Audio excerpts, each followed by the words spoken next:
DeadTectives. DeadTectives. It's kind of fun because this is kind of our first dab in the horror comedy world.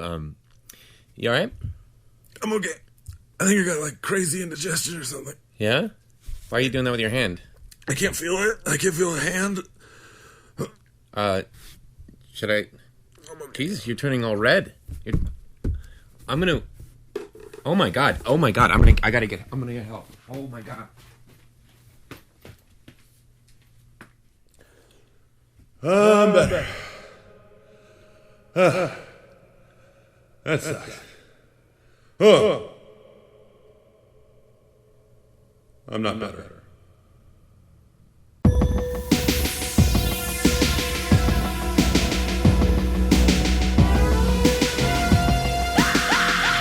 Hey guys, welcome to Bloodstreams, the show where we dissect horror movies that you can stream right now. Before we get into it, I want you to like, scare, subscribe, hit the notification bell, share this with all your friends, make us go worldwide. Today's episode is a recommendation from one of our subscribers. Johnny Zuko recommends DeadTectives, currently streaming on Shudder. I say we get into it. A team of hapless paranormal investigators on a reality TV series go on a quest to Mexico's most haunted house in pursuit of better ratings. However, the hapless presenters quickly discover that this house is no hoax. Good morning, bro. Made a few modifications.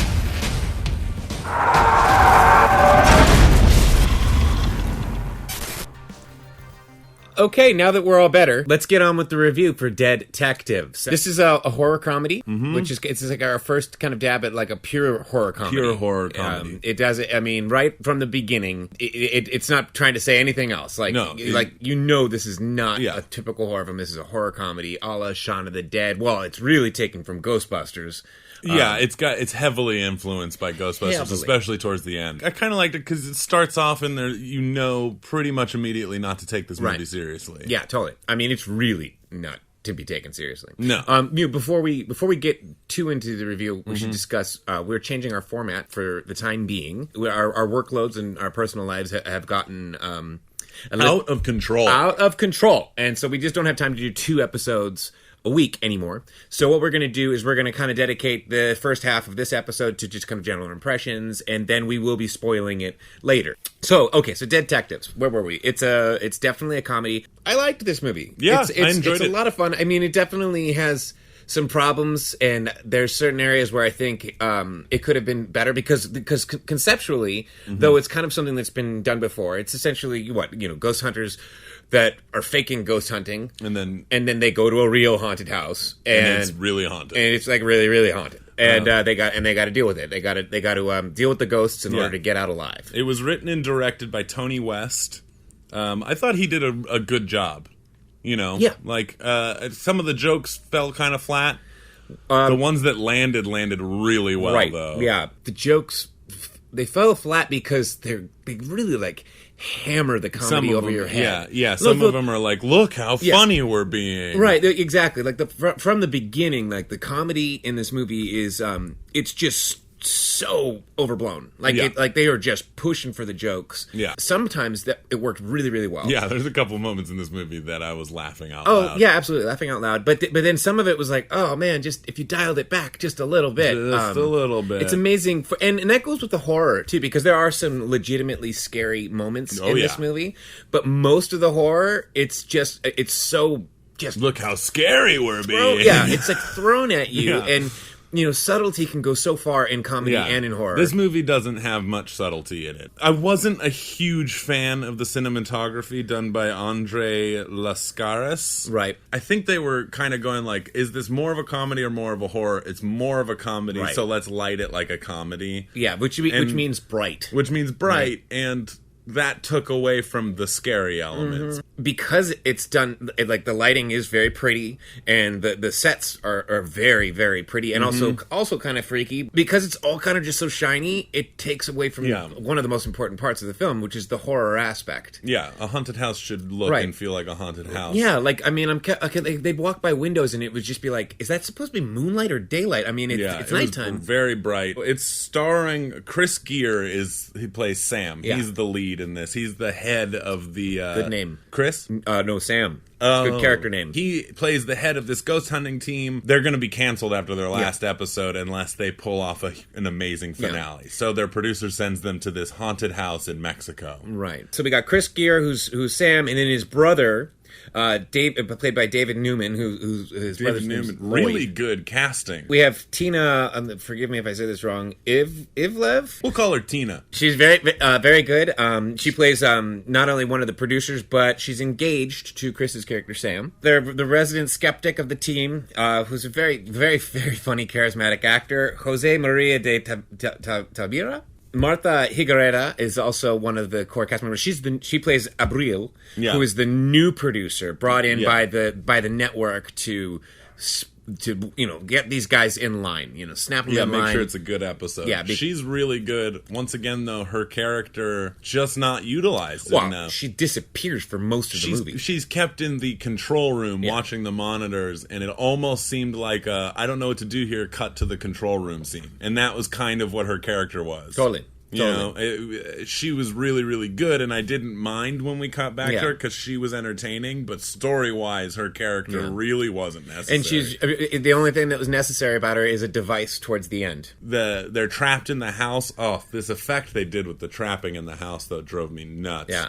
It just felt like there's like if they try and go out the window in this, they end up coming back through another window, and they do this cheesy effect that looks like they just went onto videocopilot.net, got a plug-in, and just put it over. Yeah, it does. It looks exactly like that. That's my main critique throughout this movie. If there's anything, is the visual effects, the CG that they put in it. They couldn't afford CG, but they put it in anyway. They got to put it anyway. And what's really sad is like the makeup effects are really good in this movie. Yeah. They're very Are You Afraid of the Dark or like Goosebumps. They're not like terrifying, but it's done well. And this is another way, because of the way it's shot and the way it's lit, you see so much of it. You see so much of it that it looks like an actor in makeup as opposed to some spooky thing in the dark. But yeah, the CGI was not necessary, and it made it kind of seem like a Goosebumps episode. Like it would have been scarier if outside was just a dark void or something like that instead of this weird like cloud cover thing they put, and then when they put their hands through, there's this like,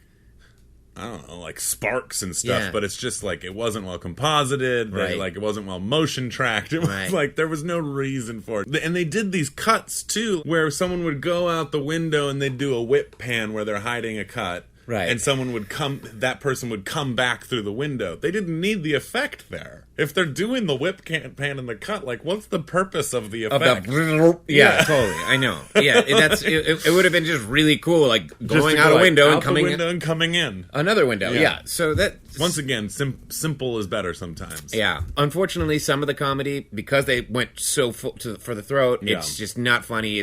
Some of it's kind of annoying. Some of the laughs and the jokes land really, really well. Yeah.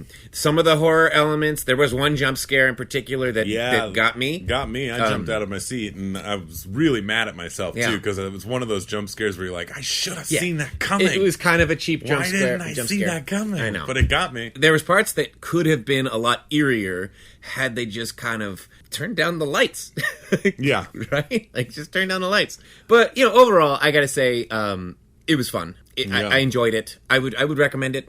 Definitely recommend it. Yeah, it's a good time. It's just a fun ride. Also really good for being on the background. That's the best review you could give a movie. A horror film especially. Yeah, it's really good for the background. Yeah, you're putting your laundry away. This movie's awesome. All right, let's get into some spoiler territory here. So guys, we're going to start spoiling it. If you haven't seen the movie, pause. Or if you don't give a shit, keep watching. So they have to go to this haunted house. We meet all the characters. I like Javier, that character, because he's kind of ashamed of his heritage, and he's trying to put on this front of like almost like an Englishman, like Chris Geere is. Yeah. And he's the skeptic, and very quickly comes to realize that ghosts are real. I was reading a review. I can't remember who said it, but they put it perfectly. Like, sometimes this movie is like being in a room full of 12-year-olds doing Ace Ventura impressions. Jose gets really guilty of that. Yeah, he does. Sometimes his face, he's moving and he's just like calm down. Also, another guy who's like really bad with it and and unfortunately for me didn't sell it as well as Jose did was David Newman, who played the younger brother. He was the younger brother, and this is where the Ghostbuster homages come in with his character, because he's kind of the Ray Stantz. He's the Ray Stantz. Yeah. He creates all this equipment. And he's a mixture of Egon and this Ray. Guy's going to be the richest guy in the world. He has discovered a way to he creates goggles where you can see ghosts. Yep. He creates this like speaker thing where he says they're EVPs, but that's not how EVPs work. Apparently, but check out our ghost hunting. According to the movie, if you take a recorder and you press and you hold down play and record at the same time, it just works as a walkie-talkie with the dead. Well, they do this kind of thing throughout the movie where he keeps saying, I've made modifications, and that's their way of explaining all this unbelievable stuff. Right. My favorite gag of this whole movie is right after Javier dies and he becomes a ghost. This was absolutely brilliant. Yeah, that's another thing. That's a big spoiler, but this is what I was starting to lose interest in the film. Yeah, this is what picks it back up. Yeah, again. Because what happens is Javier's character is just like, he's been drinking mezcal, and he's just really not taking this whole ghost hunting thing seriously. He doesn't want to be there. Mm-hmm. He's also a skeptic, so he doesn't believe in any of this shit. And then he gets his guts cut out of him by the ghost, right? And he dies. You're like, oh, okay, no. So people are starting to die. But then he wakes back up. But then he wakes up. And he's a ghost. And he's still one of the main characters. He ends up working with the team to help them defeat the ghosts and all that stuff. He's like a perfect, an integral member of the team now, because he actually is a ghost now. So he can, like, see other ghosts. Yeah, like, he knows tell exactly them what's where they going on. Yeah. And he speaks Spanish. So because the ghosts all speak Spanish, so they have no idea. That was one thing I thought was really funny, is that the main characters don't speak the same language as the ghosts, right? So they have no idea what they're saying, right? Yeah, and he doesn't want to. He loathes his nationality so much that he doesn't even want to speak Spanish. He's like, I'm not going to be the translator. This is just because I'm the Mexican in the group, I have to translate. Yeah, that's racist. Yeah, you do. And they're like, no, you speak Spanish. You're the only one who speaks the language. But my favorite moment of this entire movie is when he's trying to get the attention of the people who are still alive, and he picks up his body, and like the main characters are freaking out, and they run out into the hall and see Javier's dead body just floating down the hall, waving the hand at them. Yeah, it was done so well. It was done so well that I'm like, this movie is worth watching just for that one moment. Yeah. So we find out we meet the little kids who do the rolling ball trope. Right. We've done it. We've done it. in one of our short films. That's the thing, is when we talk about tropes, we know they're tropes because we've done all of them. Yeah. And we're ashamed. But at the same time, go check out our short films. Yeah. If you want more tropes, you're in the right place. Yeah, so they start communicating with the children. The children are afraid they're protected by their ghost mother. Mm-hmm. All people start dying. The ghost... Yeah. I liked that the ghost had a weapon and was... Yeah, killing them like slasher movie style of killing. Yeah, and there's got some great gore. Too much. There's only one other movie I can think of, which is a Barbara Crampton movie called We're Still Here, where the ghosts kill people, and it's like a slasher movie. It's like bloody and gory. Yeah, that's and you're fun. Like, oh, that's really cool. I haven't seen that, and I thought that was cool that they did this. They actually do team up with Javier because they figure out a way to talk to him through the whatchamacallit, through the EVP recorder. They have goggles, and actually there's a funny bit too, which was really well done. I think before they get the goggles to work, they put a sheet over him, so he's like the stereotypical roaming because ghost. they can't see him. Because they can't see him, so they want to be able to see him. So they put a sheet over him. Yeah, they put a sheet on him. Very cool. So yeah, he starts talking to the kids, and they explain that the dad's scary and he's going to kill everyone. They're all trapped in this house. They don't really explain how the dad ghost has all these powers to like keep them in the house. No. But whatever. Well, there was like Mayan sacrifices on the land. There was a revolutionary war. That ended up having nothing to do with any of it. No, exactly. It was the dad is a killer. But maybe the dad's ghost was possessed by whatever the Mayans. The dad's ghost. Oh, and then they of course, the main girlfriend ends up getting possessed by the dad. Gotta have a possession. And what brings her out of the possession, Lee? True love. True love. True love brings her out of the possession. And the one thing, it felt like they just had these main characters in love with each other to have that moment. Right. Otherwise, their relationship, I didn't really believe that they were in trouble or that they were actually together at all. Right, yeah. Exactly. And this is a good example. This reminds me of a good example of like hitting you over the head with the comedy in kind of a predictable way. Like, as she's possessed and she's on top of the main character trying to kill Sam, he like tries to kiss her or something like that, and then she just like vomits on him. I liked that for a part, really though. long time. But then what happens? She stops vomiting, and then vomits keeps again. vomiting on And him. it's like, okay, that's funny, but See, what I would have liked... Well, I liked that part. I didn't have a problem with that part. My problem was when she suddenly wasn't possessed anymore, she sees her boyfriend all covered in vomit and doesn't puke again immediately. right. It smells like puke. I'm throwing it. Like, that would have been really funny.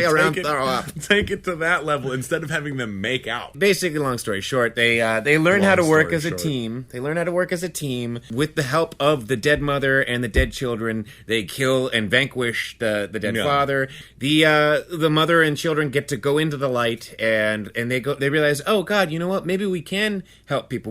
We just help dead people. We just help dead people. And so maybe we don't have to con them. And then this part kind of drove me nuts. It's too much Ghostbusters. It was too much Ghostbusters. It was funny because like next season they get because it's obviously a hit this episode, so they actually do get picked up for the next season, and they go all the way over to Japan to the most haunted sushi restaurant. high end sushi, the most haunted high end sushi restaurant. And there's like these like old sushi chef Those ghosts. ghosts were done really well. They though. look The great. sushi chef ghosts were but great. what looked terrible was now like they've upped their gear and they have really shitty proton packs. Horrible looking proton packs. Like, I'm talking Ghostbusters remake horrible looking. Yeah. But not even that good. Not even that good. Like the straight to streaming porno version of Ghostbusters remake. Right. Like those kinds of effects. It was totally. I completely agree. So, like, I mean, I kind of do want to see a sequel to this because I like the idea of a ghost hunting team that actually has a ghost on their side. Yeah, that's clever. That's clever. I think if the filmmakers do another one, hopefully they'll find a groove that's a little, just a little bit more restrained, a little bit more subtle, and I think they have the potential here to have a really great franchise. Yeah, if it's done right. If it's done right, they got to just kind of pull it back a little bit.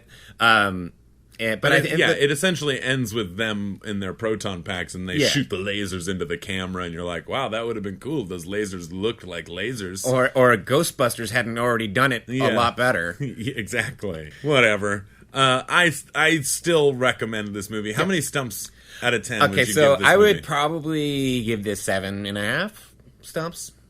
Honestly, I thought you were going to go lower than that. No, I enjoyed it. I enjoyed the movie a lot. It's not great. It's as far as horror comedy goes. There's horror comedies out there that are a lot better, but I still enjoyed it. I laughed out loud a couple times. Some of the scares legitimately got me.